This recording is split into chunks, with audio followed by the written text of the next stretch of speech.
Hi guys, আসসালামু আলাইকুম।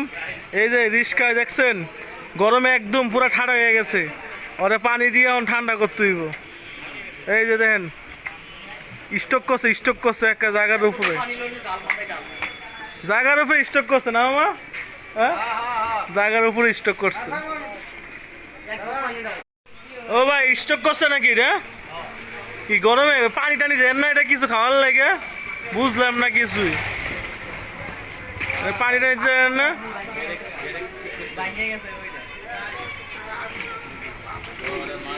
আয় হাই রে, আহ এই সারাদিন গাড়ি চালাই এখন এই কষ্ট। রাত্রেবেলা এখন এই কষ্ট করে লয়ে যাবেন না?